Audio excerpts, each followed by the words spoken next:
Perhatian, kepada para penonton, tayangan berikut ini hanya boleh disaksikan oleh remaja yang berusia 13 tahun ke atas. Setahu saya mah, pocong tuh jalannya lompat-lompat. Tapi kenapa di sini jalannya ngesot ya?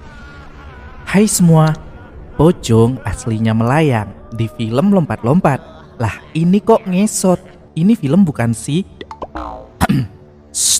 Hari ini kita bakal ringkat sebuah film horor komedi berjudul Pocong Ngesot, kerabatnya suster ngesot kali ini Poci.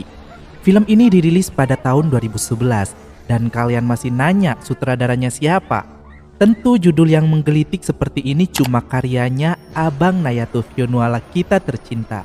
Dan kita harus berterima kasih padanya karena berkat beliaulah hantu di Indonesia jadi bervariasi dan akhirnya terdokumentasi hingga hantu khas Indonesia ini gak akan bisa diklaim sama orang lain, sama negara lain tepatnya. Karena film ini berkomedi dan aku sendiri gak bisa ngelucu, jadi kalian bisa nonton full filmnya di Disney Hotstar ya, supaya dapat komedinya. Mengisahkan tentang kontrakan mahasiswa yang tiba-tiba didatangi oleh pocong dan 2 tuyul. Udah pocongnya ngesot, ada tuyul pula lagi. Kenapa tuh tuyul gak main di rumah pejabat aja ya? Pan anak kosan dan anak kontrakan selalu bokeh. Daripada penasaran kenapa dan mengapa kira-kira, langsung aja yuk kita mulai.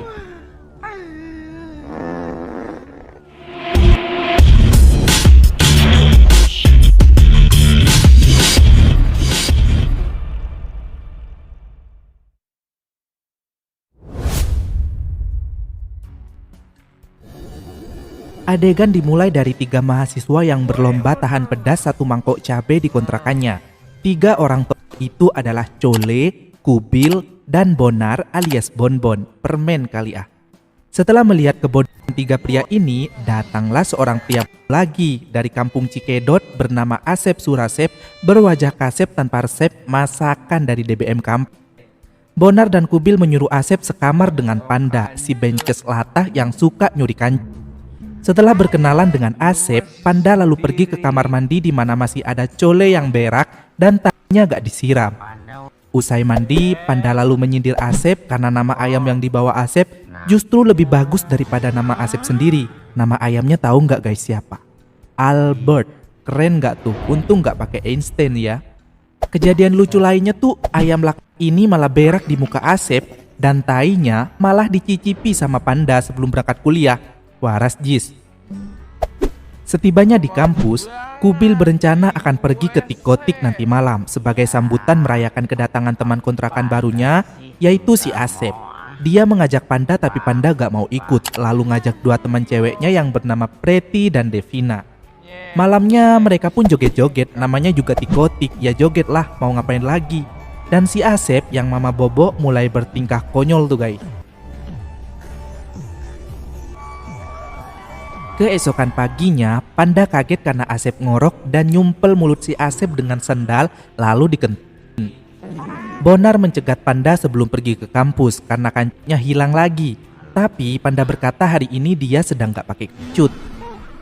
Asep dapat telepon dari pacarnya di kampung yang bernama Neng Lilis dan menjadi sedih mendengar kabar jika Neng Lilis mau dijodohin sama pengusaha sukses oleh abahnya. Pria itu adalah pengusaha batagor. Aduh, jadi pengen makan batagor dengan bumbu kacang deh gue. Tapi lagi puasa. Bonar mengajak Asep pergi ke dukun agar pujaan hatinya gak berpaling ke lain hati. Mereka meminta pada si dukun untuk diberikan jimat agar Neng Lilis tetap setia sama Asep. Si dukun memberi syarat kembang 7 rupa, 3 telur ayam kampung, dan sesajen itu harus dibawa ke tengah hutan dan mereka diminta bertapa di pohon angker. Kemudian sesajen tersebut gak boleh ada yang kurang. Karena kalau kurang, pohonnya akan marah. Maksudnya penunggu pohonnya. Pohon mah mana bisa marah. Preti yang sedang nyiapin sesajen untuk Asep malah digangguin sama Panda. Dan Panda mengambil 1 telurnya karena gak percaya sama tahayul semacam itu. Cole juga gak mau ikut dengan mereka karena gak percaya pada dukun. Akhirnya yang pergi ke hutan mencari pohon angker hanya Asep, Bonar, Kubil, Preti, dan Devina saja. Mereka berlima langsung melakukan ritual di pohon yang dianggap angker. Kemudian mereka melihat penampakan pocong spesial. Kenapa spesial? Karena ikon suster ngesot juga diambil sama tuh Poci. maruk amat udah pocong ngesot pula. Mereka pun akhirnya kabur karena ketakutan dan untuk mengatasi stres, mereka mampir ke tikotik lagi. Bukannya have fun, mereka malah digangguin pocong ngesot satu persatu. Dimulai dari Asep yang melihat pocong itu, kemudian Kubil ketemu cewek cantik yang ternyata itu adalah pocong. Bonar tentu saja juga diganggu dong sama si cantik tapi ternyata pocong itu. Kubil yang ketakutan saat ketemu Preti langsung memeluknya, padahal Preti yang asli baru saja keluar dari kamar mandi.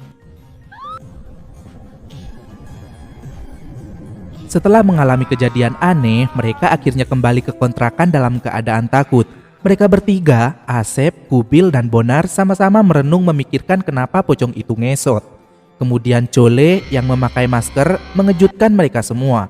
Dan anehnya, meski Cole gak ikutan ke hutan, pocong itu malah mengganggu Cole juga saat bikin teh di dapur. Cole lari kabur dan bersembunyi di dalam toilet, tapi masih tetap diganggu. Dan benar saja, Panda pun juga gak luput didatangi oleh pocong ngesot itu. Lalu mereka malah duduk berdua. Kemudian si Panda malah ngajak tuh pocong ngobrol. Enggak tuh guys.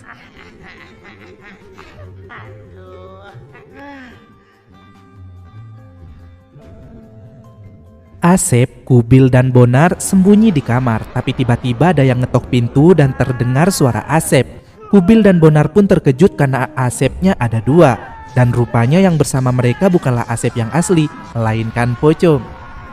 Asep berlari dan bersembunyi di bawah kolong tempat tidur di mana Panda juga bersembunyi di sana.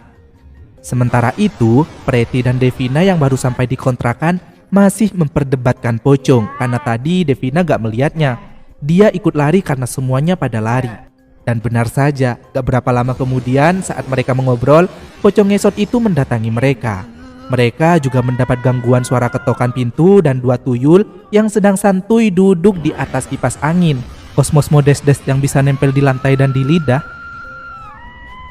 Kita kembali ke kontrakan cowok yang tiba-tiba saja muncul wanita cantik yang mendatangi kontrakan mereka dengan maksud minta tolong karena mobilnya mogok dan dia kebelet pipis. Mereka mempersilahkan wanita itu masuk dan tentu saja cowok-cowok itu pada haredang nguntitin si cewek. Mereka udah kayak cacing pita Alaska yang kepanasan dan mulai buka busana. Tapi tiba-tiba si wanita tadi berubah jadi pocong sok seksi dengan gaya bak model papan bawah. Esok paginya, Preti lagi-lagi diganggu tuyul. Lampu tidur bulatnya malah jadi kepala tuyul. Bonar, Cole, dan Kubil berencana mau pindah kontrakan, tapi mereka khawatir akan sia-sia jika pocong itu ikut. Dan saat mereka merenung, ada pocong di tengah-tengah mereka yang juga merenung. Ngikut-ngikut aja lucong. Devina mulai diganggu juga sama pocong saat mau mandi. 3 cowok di kontrakan bermata panda gara-gara gak tidur semalaman.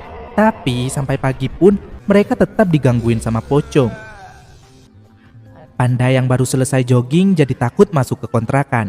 Dia berdoa tapi Kubil datang menyerang dengan keadaan aneh dan Panda pun akhirnya mengprot-prot si Kubil.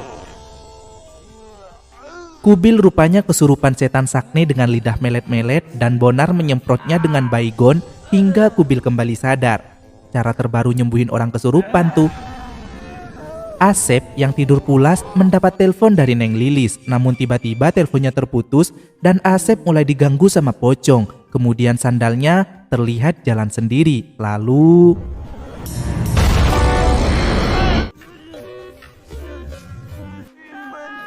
Bonar, Kubil, dan Cole yang hendak membantu Asep malah mengira Asep adalah pocong setelah penampilannya berubah jadi berpakaian kain kafan. Mereka pun langsung memukulnya berkali-kali sampai Asep babak belur. Datang-datang dari kampung cuma buat dipukulin. Tabah ya. Preti memanggil Devina untuk pergi kuliah dan tentu saja ada penampakan tuyul. Di kampus, Panda nyalain Asep atas semua kejadian aneh yang mereka hadapi.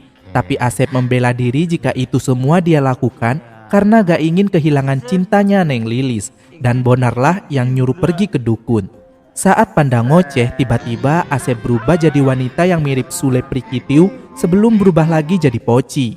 Power Ranger kali bisa berubah-ubah gitu. Mereka semua berdiskusi dan berniat mendatangi dukun itu lagi. Tapi setibanya di tempat si dukun dan mengeluhkan tentang pocong ngesot dan dua tuyul, si dukun malah meminta mereka mencari masalahnya sendiri, yang mungkin ada sesajen yang kurang atau apa.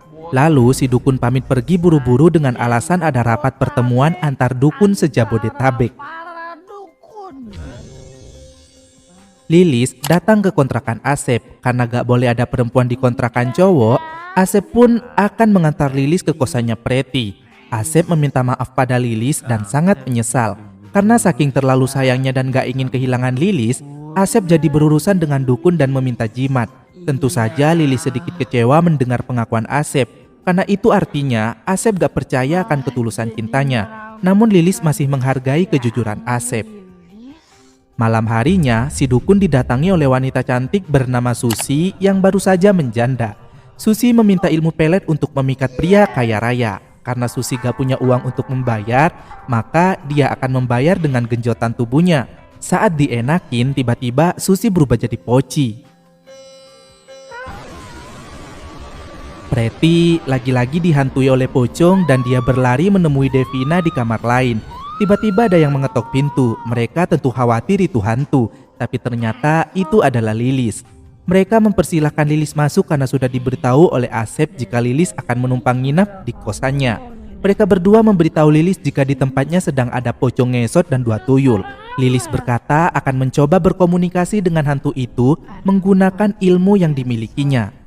Saat pocong muncul, Lilis mencoba mendatanginya, tapi tiba-tiba hantu itu hilang. Dan Lilis mencoba mengikuti dua tuyul ke lantai atas, tapi pocong ngesot gak mau diajak bicara dan balik meneror Lilis.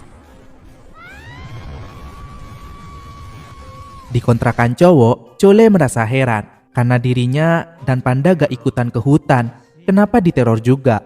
Mereka semua akhirnya memutuskan untuk mencoba refreshing dengan liburan camping di kampung Asep, dan mereka akan mengajak cewek-cewek juga. Panda menggerutu karena sarannya buat liburan ke Hawaii gak digubris sama teman-temannya. Lagian lupan anak kontrakan, dak. Masa iya mau ke Hawaii? Dada, ada-ada aja dah lu. Saat Panda ngoceh sendiri, pocong itu datang lalu diprot-protin lagi sama Panda.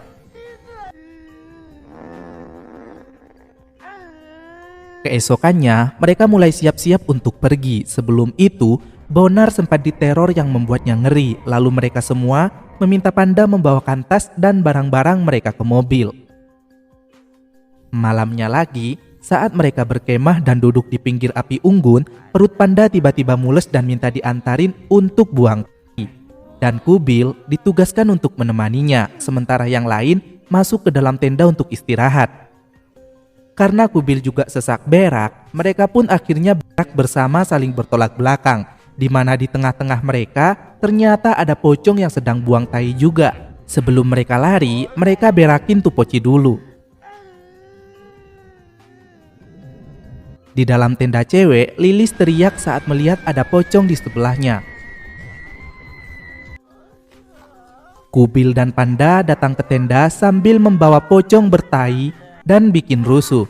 Mereka pun akhirnya lari ke tenda cewek, kemudian memikirkan jika pasti ada sesajen yang kurang. Dan Lilis menyarankan agar mereka datang ke pohon keramat itu lagi untuk meminta maaf. Mereka pun berangkat malam itu juga. Dan setibanya di tempat itu, Lilis mengucapkan mohon maaf lahir batin sama pohon dan hantu penunggu. Tiba-tiba Panda kesurupan. Lalu adegan kejadian masa lalu pun ditampilkan, yaitu Susi, si janda yang meninggoy karena dibunuh oleh pacarnya sebab Susi ketahuan selingkuh dengan pria kaya.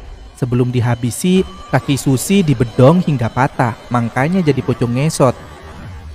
Saat Panda sadar, tiba-tiba ada pocong yang jatuh dari atas. Mereka semua pun gaduh berlarian ninggalin Panda sendirian.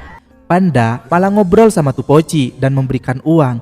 Kemudian langsung lari menyusul teman-temannya yang lain. Saat mereka pergi dengan mobil, pocong itu ikut dan nempel di kaca belakang mobil. Udah, selesai. Gitu aja cerita filmnya guys. Gak tahu maksud tuh pocong neror mereka apa. Entah mau minta tolong atau hanya ingin bermain-main saja ya. Aku juga gak tahu guys. Dua tuyul itu pun juga gak disebutin maunya apa dan asal usulnya dari mana. Mungkin sebelum dihabisi si Susi ini sedang mengandung bayi kembar kali ya. Makanya ada dua tuyul. Tapi kita harus berterima kasih deh pada Om Nayato karena sudah mewarnai film Indonesia dengan berbagai judul yang unik-unik. Dan tentu saja bakal kita review di sini guys. Selamat menunaikan ibadah puasa dan sampai ketemu di video berikutnya. Bye-bye.